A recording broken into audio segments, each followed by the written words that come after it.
Welcome to the CBS Radio Mystery Theater Archives, the only YouTube channel which has the original classic episodes of the CBS Radio Mystery Theater in order with no ads.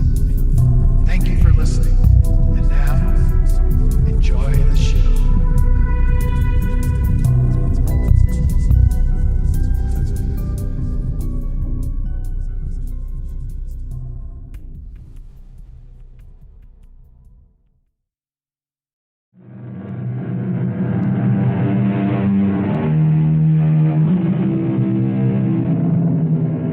Come in. Welcome. I'm E.G. Marshall. What is about to unfold is the occult experience of a frustrated man, James Archer, and of what happened to him when he stepped beyond reality as we know it. I think I can safely say that each of us has had an experience so frustrating that we'd have given anything in the world to have had the power to overcome it. James Archer was given that power. I have your letter, Mr. Weber. Major Wayne, my son-in-law, James Archer, has been missing for 3 months.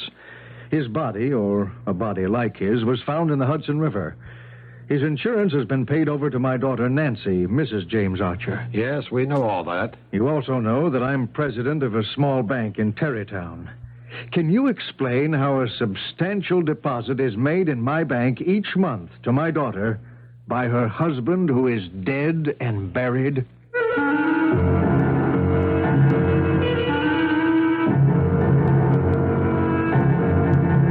Our mystery drama, Strange Passenger, was written especially for the Mystery Theater by Roy Winsor and stars Nat Polen and Bob Kaliban. It is sponsored in part by True Value Hardware Stores and all state insurance companies. I'll be back shortly with Act One.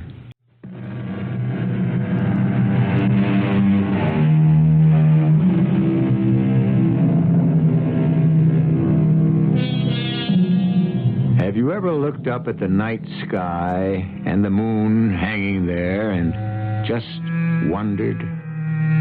Man is finite. He can comprehend anything with definable limits. But beyond such limits is an incomprehensible universe. We increase our knowledge about outer space each year, but what we know is very small. The mystery of life is a secret that still has to be revealed. But one corner of it was lifted for James Archer. Aren't you Archer, Jim Archer? Who are you? A recruiter. I was in court yesterday when you demolished a client of ours as, what did you label me? Oh, yes, an obscene slumlord.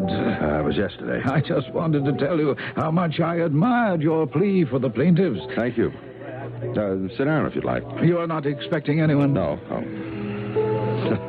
Just sitting here wondering what to do next. Are you a lawyer? Oh, an obscure one in a big firm. Thanks for coming over. I've been feeling sorry for myself. You must know what happened today. Yes, the case was settled out of court. Yeah, it's known as compromise. I call it dishonesty. Well, the slumlord is a rich man. He's agreed to make some restitution for his neglect. Yeah, it's a nice way of saying he paid off someone and the case was settled. He should have gone to jail. Ideally, yes. When I found out that my firm had worked out a settlement without first telling me, I resigned. I see. Our clients, the plaintiffs, got promises. A few months rent-free. Charges will be dropped for willful destruction they'd done in the building. He should have been forced to repair the heating system, exterminate the rats, install sanitary plumbing, make the building fireproof, and pay a stiff fine. Even go to jail as an example to others like him. You really are a crusader, aren't you? Injustice makes me sick. So sick it's put you out of work. That's right. I don't mind. I guess it's unfair to my wife and little girl. I'm sorry, it's after 6. I'd better telephone home and tell my wife the happy news. One moment, Mr. Archer. What would you be willing to do for security, authority, and the opportunity to practice those ideals which you hold so precious? That's not amusing, Mr. Recruiter. No, I mean it. What would you do? I'd do anything. Then I think I can arrange just such a life for you and for your family. Come with me.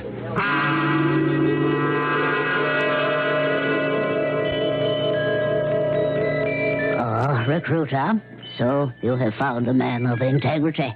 Yes, Cosmo, this is James Archer, a gifted lawyer who believes that law and justice should never be compromised. Is that correct, Mr. Archer? Yes. May I ask where I am? Where we are is unimportant. You came here of your own free will. You are under no obligation to stay. If you say so, we will transport you back to the city. No, thank you. At least not until I've heard what this is all about. How can you guarantee me an honest, uncompromising life? Because I represent, in fact, I embody a viewpoint that is both utopian and attainable. And what is that? The bloodless establishment on your earth of a society in which each man is equal, in which each earthling will lead a happy life. A society in which certain outstanding men such as you can become will reestablish moral values and strive to relate to life beyond Earth.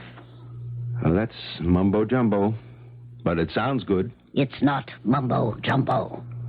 You say that because you cannot see above the daily scratching and clawing for survival. All right, Mr. Cosmo. What do I have to do in order to attain this utopia of yours? Who pays my salary? What about insurance, pension? Details.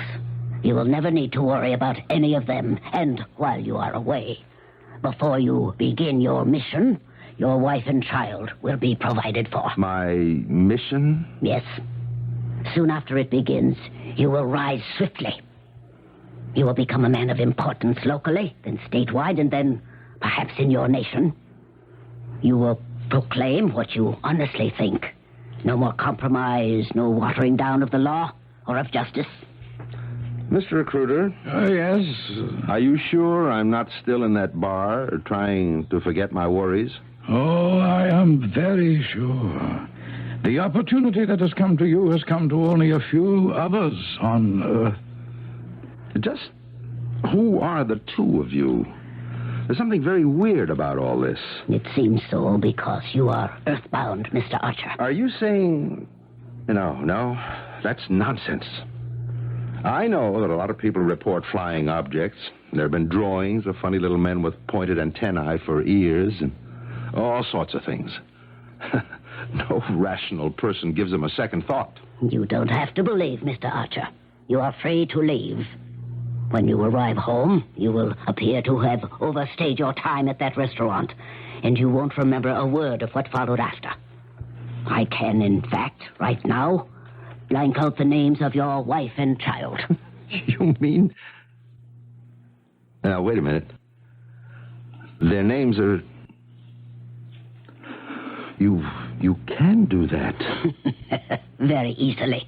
Ready to quit, Mr. Archer? No. No?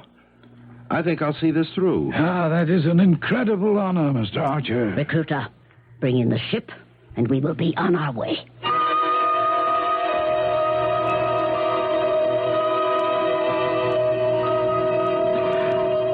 Your father tells me a strange story, Mrs. Archer. It's worse than strange. It's bizarre. It's over 3 months now since my husband just vanished. But on the first of each month... I covered that, Nan. That money deposited in the bank the first of each month is what led me to see Major Wayne. What do you make of it, Major? First, Mrs. Archer, tell me again everything you remember from the night your husband didn't come home. Well, he'd resigned from his job. He went to a bar near his office and sat down to think over what he'd done. Some acquaintance joined him, and then they left. Well, next, the Missing Persons Bureau called to have me identify a body they'd found in the river. it was dressed in Jim's clothes, and I guess it was Jim. You thought so too, Dad? Yes, I did. But both of us had misgivings because it just made no sense. Jim was as straight as an arrow. Unless he'd been murdered, we somehow just couldn't believe that the body was his. No other person in his life? Absolutely not. No, Major. Jim Archer lived for his work and for his family. He was a thoroughly honest man. And the body found in the river had died from a violent stroke, as if it had been electrocuted? Anything else, Mrs. Archer? I know about the insurance and the mysterious deposits of money. Tell him, Nan. Well, there is something else, Major Wayne, but it's so far out. I just haven't told anyone except my dad. Well, tell me. The night Jim disappeared, Penny and I were watching the news. Penny's 7, old enough to read. And all of a sudden, words began to run across the bottom of the screen like, you know, when a bulletin is superimposed over the picture? Yes. Well, the words were, "Don't worry, Nan, I'm all right. Don't worry. Love, Jim." And those sentences ran across the bottom of the screen. Yes, time after time, half the evening long. I telephoned the TV station, but they thought I was some kind of a nut. Did your daughter see the sentences? No. And she was watching with you and she can read? Yes. I know it sounds incredible, Major Wayne. I have no reason to disbelieve you, Mrs. Archer. Well, what the devil do you make of it? I don't know quite what to say. I don't want to give you hope, but I think that James Archer, voluntarily or by force, has been transported from the Earth to some planet beyond sight and comprehension. Oh, come now, Major. You mean by one of those unidentified flying objects? Yes, that's just what I mean. What? Well, that's absurd. Do you mean to tell me our intelligence gives even the slightest credence to that Buck Rogers kind of thing? Mr. Weber, let me give you some facts. As long ago as 1959 in Boinani, New Guinea, the Reverend William B. Gill, his assistants, and the entire student body of his missionary school, about 27 persons, observed a strange object hanging in the sky a few hundred yards away. It was oval-shaped and had a deck on its top, like an observation deck. Gill saw what looked like men and waved to them, and they waved back. Then the object raised up and flew straight off into the sky. Good glory. There were many remarkable sightings in Michigan in 1966. The UFO craft looked like a huge pie, well lighted with red, blue, and white lights spinning all around it. There have been sightings in Delaware, Illinois, Tennessee, South Dakota, Mississippi. In fact, almost everywhere. And you think that there really is such a thing as an unidentified flying object? There's no question about it. You terrify me, Major Wayne. Yes, it terrifies me, too. And you think that maybe one of them carried Jim off? I don't know. It's a possibility. But why Jim? I can't answer that. What do we do? We have agents in many parts of the country. I'll alert them to Mr. Archer's disappearance. And, Mr. Weber. Yes, Major. I'll need your cooperation. I want to know when those deposits are made and who makes them. If it's a human, I'll want to ask some questions.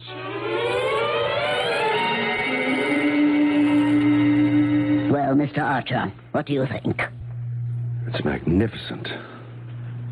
Beautiful green fields, homes, even light. Incredible. And the people? Well, to be honest, they're strange looking to me, but I'm only used to human beings. These people are shorter, round, flat-faced, with quite sharp ears. Disease-free, untroubled, and super-intelligent. You will soon be free to visit with them. I'm ready now. Soon. The surgery, I have been told, was perfect. You now possess a brain as extraordinary as ours. And your face has been altered very skillfully. All that is left of you is a name. Stuart Murdoch. Where did you come from, and what is your mission on the planet Earth? I have no remembrance of where I came from or who I was. My mission on Earth is to become a leader of my people and to prepare them for your bloodless conquest of my country. You have been away from Earth for 6 months. He is ready, recruiter. Oh, yes. Take him among our people for a week, then fly him back. Drop him outside Fargo, North Dakota, supply him with money, and return. Yes. And let nothing interfere with those regular deposits of money. It will have to compensate. He now belongs to us.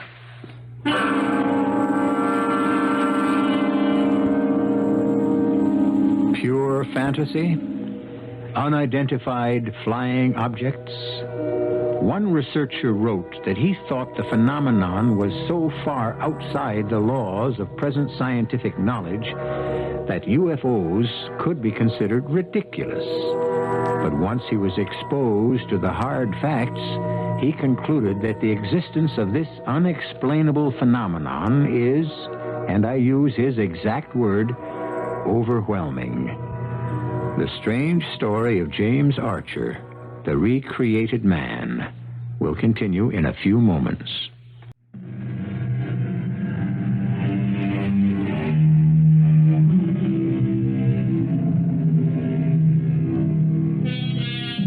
And who is to say that what has happened to James Archer is impossible? Dr. Faustus sold his soul to the devil in exchange for 24 years of every pleasure and all knowledge at his command. And James Archer's state of mind has led him in the same direction. It is, remember, 6 months since Archer vanished, literally into thin air. Excuse me, Mr. Weber. Major Wayne. It's Thompson here, sir, field agent. Anything? Oh, yes, sir. An unidentified flying object was seen hovering in this Fargo area late this afternoon. I see, and? I'm at the Nygaard farm about 30 miles northwest of Fargo in a small community named Shoshone Creek. It's pretty desolate. Apple and I put down our two-seater in one of Nygaard's fields and taxied it to the side of a big barn. Good. See if the UFO lands and if anyone leaves it. If so, follow the man. Don't pick him up, but don't lose him. I want to learn where he goes. Yes, sir. Well, this is fantastic, Major. If I mentioned any part of this weird conversation to my friends, they'd think I was ready for a mental hospital. Well, you're not, Mr. Weber. It's real enough. Oh, and let me give you a warning. Yes? Let's say that James Archer is returning by a UFO to Earth from wherever he's been. He'll be returning for a purpose, and to achieve that purpose, he won't be the same man. I don't quite understand. If, as I suspect, he was chosen by some power from another planet because he had soured on his life and our civilization, and if that power has some objective on our planet Earth, you can be sure that Archer's been brainwashed and indoctrinated deeply. So, even though he might look the same... He probably won't. We had one experience in which a man who had vanished was brought back into custody. He was not the same man he had been. He'd become a robot. We had to institutionalize him. An exceptionally intelligent man, but dangerous to us. Later, he was found in his room dead. Somehow, he'd been electrocuted. That's why you thought the body in the river... Yes, it got me thinking. Now, tell me about those deposits, Mr. Weber. Promptly, the first of the month, a cash deposit of $5,000 is made to the account of my daughter. We alerted our bank security guards, and when the last deposit was made through the night deposit slot, one of the guards spotted the man who dropped it. I have a description of him here. Good. I'll have one of my agents try to spot him and follow him. Then we'll pick him up for questioning. It might be ticklish. We have nothing against the man. I may need your daughter's cooperation. Major, I don't want to expose her to danger. I don't think there'll be any, but we'll be careful. I'm very aware that you've already lost a son-in-law. Jim Archer was a fine young man.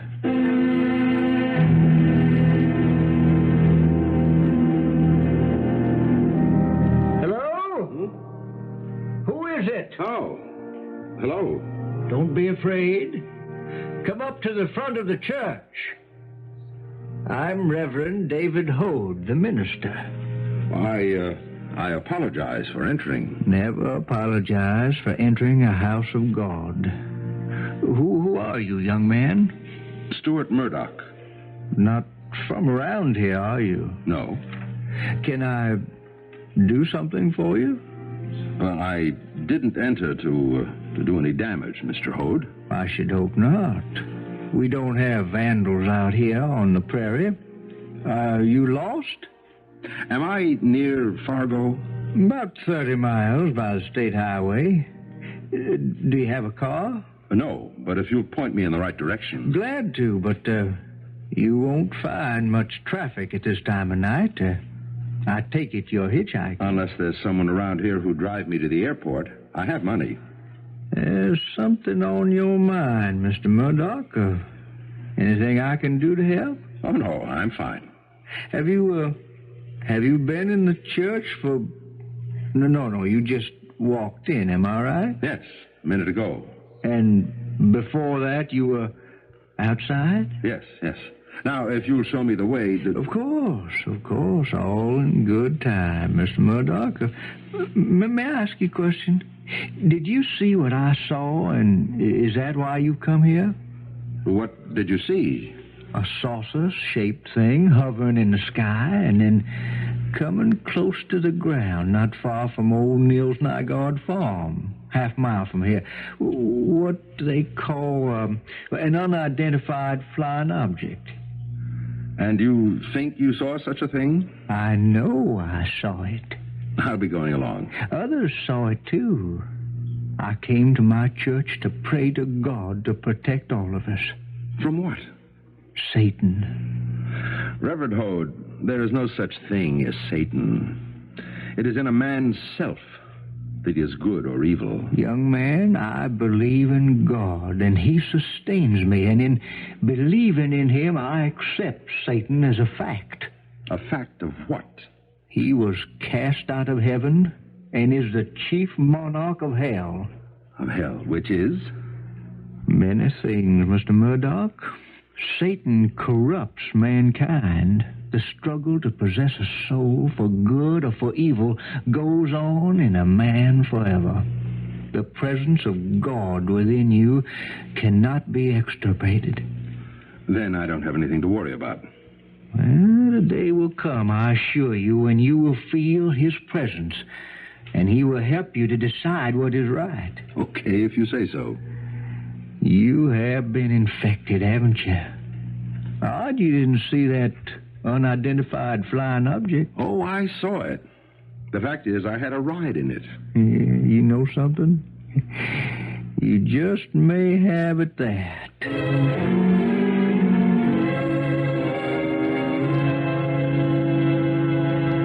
Well, thank you, Reverend Holt. He's the man we want. Well, tell me about him, Mr. Thompson. You are an intelligence agent? Oh, yes, sir. Here's my identification. Who is this Mr. Murdoch? He's a New York lawyer named Archer who vanished 6 months ago. You may not believe in such things as UFO. Oh, but I do. Yes, I saw the thing laying less than a mile away. What's this Murdoch up to? We don't know, Reverend, but Major Wayne thinks Murdoch sold himself to some power in outer space and has been returned to Earth to carry out some mission. To what end, Mr. Thompson? Oh, we don't know that. I just saw him go into your church, and my orders were just to follow him. He's headed for Fargo and New York. All right, then Appleton and I will fly to the airport there and wait for Murdoch to board a plane. We'll board the same one for New York. I wish you well. Murdoch is a personable young man. If some force by which we are ignorant has possessed him, don't despair. The God-given moral force within each of us will be stronger than the power of Satan. Given time, Mr. Murdoch will reject having sold his soul. And then what? Heaven alone knows.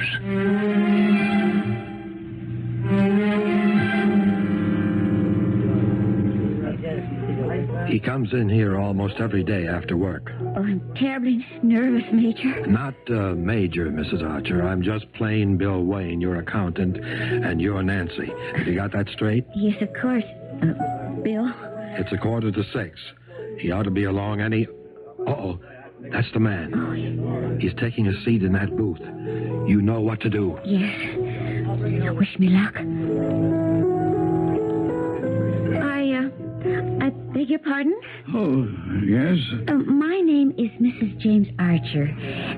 May I speak with you for just a minute? All right. Please sit down. Oh, thank you. Who are you motioning to? Bill Wayne, my accountant. Join me, Bill? My name's Bill Wayne. Oh, how do you do? You followed me here? Oh, no. I come in here almost every day. Mrs. Archer came into the city today, and I invited her to have a cocktail with me. Are you, Well, are Mrs. Archer and her accountant supposed to mean something to me? Well, you see, you've been identified as the man who deposits $5,000 in my account every month. I just wanted to meet you and to thank you. I really don't know what you're talking about. Mrs. Archer, was it? Yes. Well, if Mrs. Archer has made a mistake, we apologize for it. Are you mistaken, Nancy? Well, I don't think so. I have a picture with me. You had someone take my picture? Well, you see, my father's president of the bank, and he wanted it done. Does he make a practice of taking pictures of his depositors? Well, you see, my husband vanished 6 months ago, and he still keeps supplying me with this very generous amount of money each month. You must admit it's strange. You say he vanished? Yes. Oh, yes, I vaguely remember the name now. Archer, wasn't his body found in the Hudson River? Well, a body was found. And identified? Well, yes. Then what you've told me is impossible. I agree with you. A dead man could not make monthly deposits to his widow. That's what's been troubling Nancy. She thought that if she could meet the man who made the deposits, she might get an explanation and be given some hope. Hope? That Archer is still alive? Well, that also sounds impossible. Well, if we've made a mistake... this is the picture of you, though, isn't it? Mr... I don't know your name. Recruiter, yes. That does look like me. But you're not the person who makes the deposits? May I ask what difference it makes who provides you with money, Mrs. Archer? Well, it doesn't really. I'm grateful. But I keep thinking that if Jim is still able to provide for me, he just might be alive somewhere. Just as a matter of business, Mr. Recruiter, we have to find out where the money comes from. Its source. Oh, I'm afraid I can't help you. The money comes to me, and I'm just instructed to make the monthly deposits. Who? I mean, where do the instructions come from? Can you tell me that? Anonymous. Somehow it doesn't seem right. If Mr. Archer did someone an enormous favor... Well, did he? Do you know if he did? I never met the man. Now, you'll excuse me. No, goodbye, Mrs. Archer, and enjoy the money. Goodbye, Mr. Wayne. I wouldn't worry about the money. He knows. Consider the name. Ever heard of anyone named Recruiter? He's one of them, whoever they are.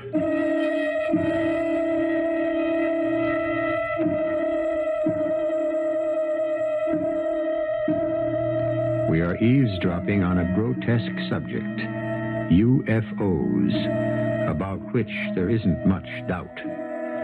But those who fly them, who are they? From what place in outer space do they come? What are they? And are they friends or enemies? From what we have heard, James Archer's mission is to become a preeminent person in our society.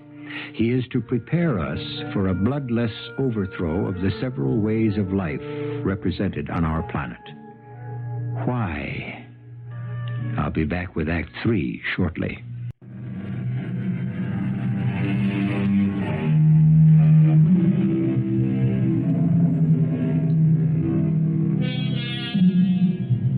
contest, it is wise never to underestimate the strength of the enemy.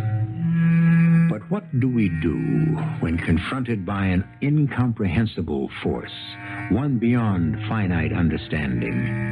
Major Wayne of Intelligence knows what has been going on, but what can he do about it? We have never captured an unidentified flying object, and we only have reports that they have been seen at a distance. 6 months have now elapsed, and it is a year since James Archer disappeared. The deposit was made as usual. Well, why can't Major Wayne force that Mr. Recruiter to tell him where the money comes from? There's no law, Nan, to prevent a man from dropping money for you in the night slot at the bank. He's not committing a crime. One of these days, Recruiter will be seen with Jim, and then Wayne moves in. Well, about the only person Recruiter sees is that man who's become assistant to the special prosecutor. What's his name? Murdoch? Yes, Stuart Murdoch. Yes. A remarkable young man. Brilliant lawyer and great presence. He'll go far. He's a leader, and we haven't got many of them around these days. If I live long enough, I think I'll see Murdoch governor. He's an unusual man. So was Jim. Yes, I agree, Nancy. I was proud to have him as my son-in-law. You know, if you think about it soberly, Dad, both of us are not all there in the think department. Who could believe that Jim might be alive in outer space? A year ago, I would have laughed at the idea. Now, I don't know. We have to rely on Major Wayne. Well, I'm not going to much longer. Well, just what do you mean by that? I'm moving into the city. What? Sell your home? Take Penny out of school? Oh, let's face it. I'm still young and alive. I want to be with people, among them. I'll find a job, and Penny can go to private school. Jim is dead. Penny and I are alive. And we need to rip this shroud off from over us.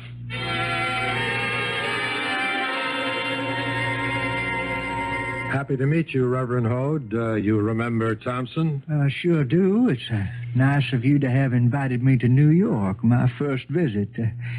It's an impressive sight. Well, how are you, Mr. Thompson? Just fine, sir, thank you. Still keeping an eye on our visitor from space? You think that, Reverend Hode? Well, I suspect it. Let me put it that way. That was an unusual experience for me. That young man just appearing in my church, Stuart Murdoch. Yes, I've been following his career.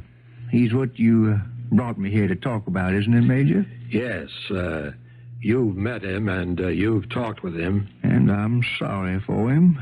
He's getting what he set out to achieve, but Stuart Murdoch, whether or not he was put down from a spaceship as a soul possessed. Well, tell me, what do you want me to do? Well, I want you to give a small party. Thompson, arrange it with the hotel. Major, do you want me to invite the guests? No, you invite Mrs. Archer. She's a little cool toward me these days, and I'll invite her father. No, you invite both of them. Just tell them that you want them to meet a friend of yours from North Dakota who may have something to say that will be of interest to them. Mrs. Archer. Oh, yes. Yeah. We think there's a chance that Stuart Murdoch is the former James Archer. Nancy Archer is the presumed widow. The other person you'll meet will be Hugo Weber, her father. And I'll be there as Bill Wayne, Mrs. Archer's accountant. So there'll be 5 of us. I shall be most happy to help you if I can.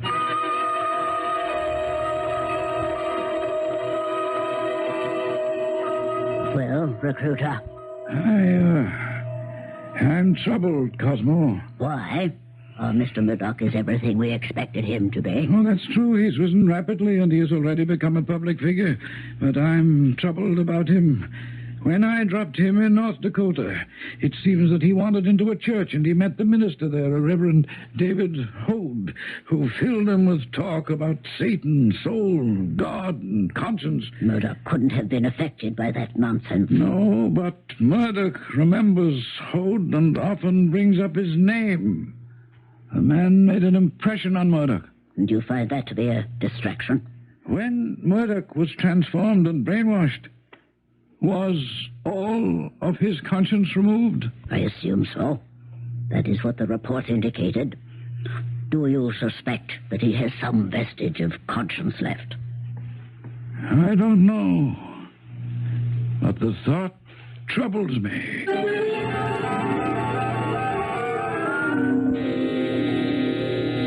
Right on time, Reverend Hode. 5 o'clock. Let's hope it all goes well. Now, Mrs. Archer and the others should be right along. Hello, Mr. Hode. I'm so glad you could stop in to see me, Mr. Murdoch. Thank you.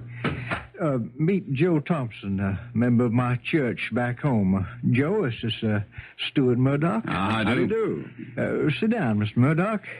We have tea or whatever else you'd like. Tea, please. Oh, good.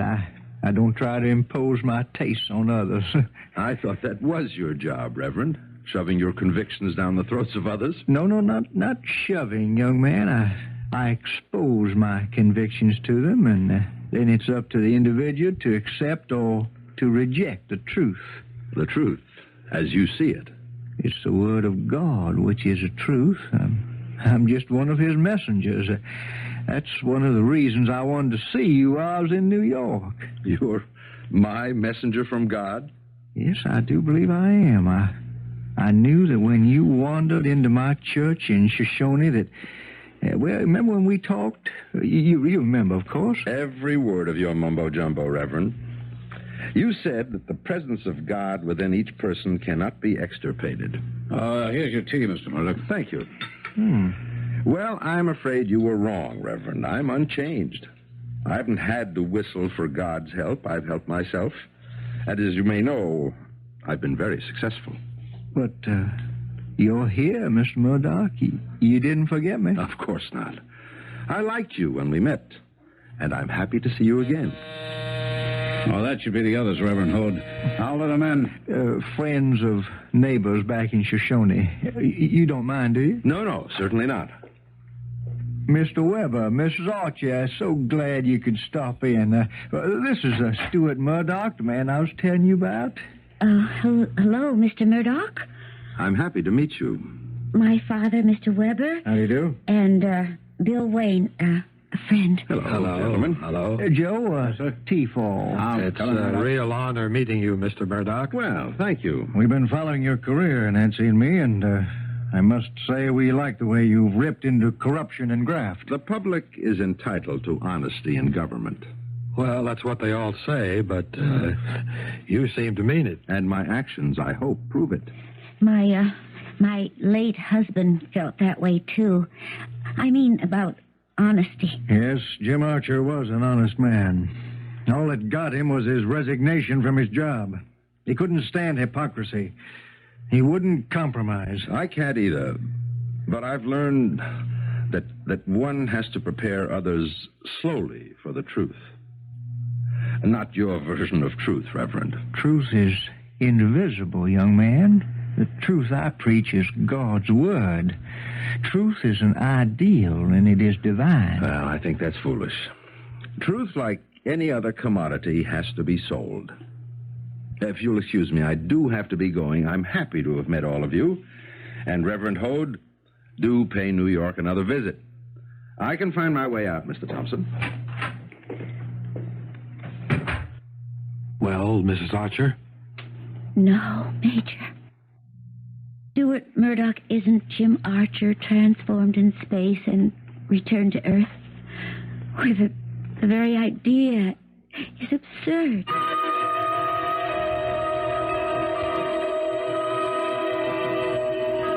Astonishing. An obscure minister from North Dakota has created wonder in your mind. He insinuates the thought of God and conscience into your mind, even though you know, as we know, that both are fiction. You still are earthbound. Well, Mr. Murdoch, we seem to have failed. It has happened before, but not often. I can offer you a choice. A return to our planet for a short time, and then resume your mission on Earth, or remain here now. I don't know what to do. Why can't we go on as we have been? I'll carry out the mission. I'm afraid that's no good, Mr. Murdoch. The very fact that you wonder if you've been infected with Satan's moral virus, whatever that might be, creates a doubt about your reliability. Order the ship. Are you, taking me back into space, Cosmo? No. You will remain here. You will be returned to what you would have become after you resigned from your job and before you accepted recruiter's offer. And what would that be? Still an unemployed lawyer? That will be for others to discover.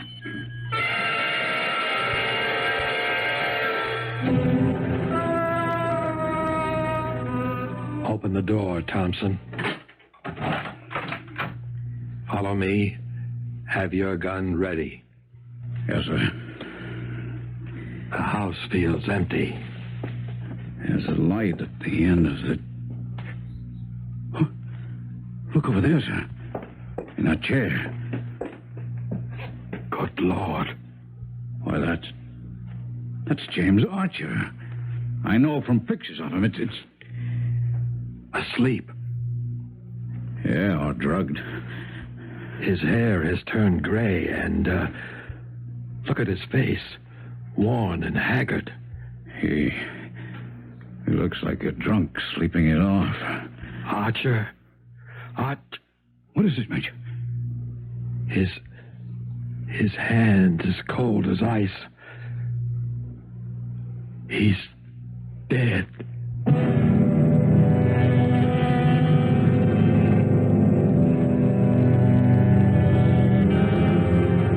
So, as Cosmo said, James Archer was returned as what he would have become after he lost his job and tried to sell his soul to a force from outer space. Had Cosmo read the future? It would appear so. It is very possible that James Archer was so depressed with his future that he allowed himself to deteriorate into the condition in which he was found. I will return shortly.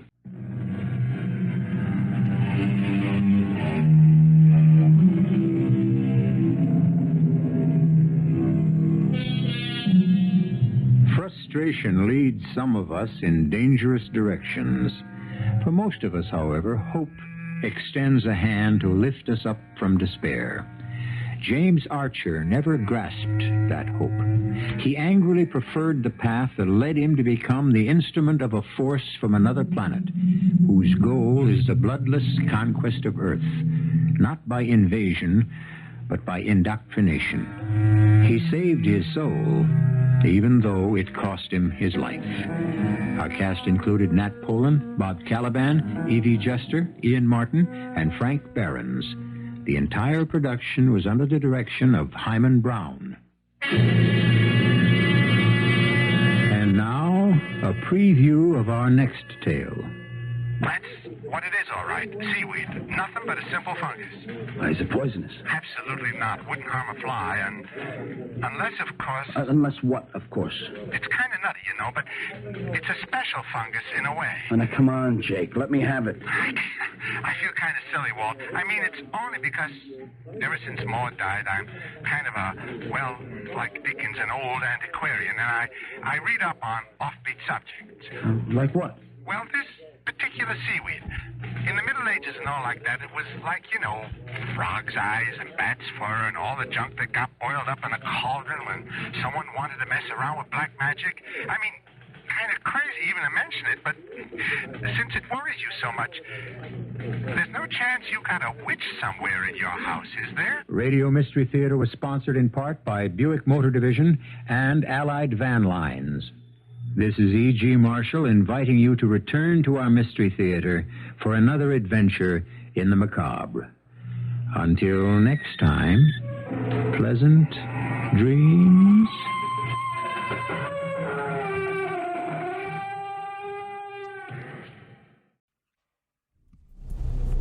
I hope you enjoyed this episode of CBS Radio Mystery Theater. If you've enjoyed this and want to hear more,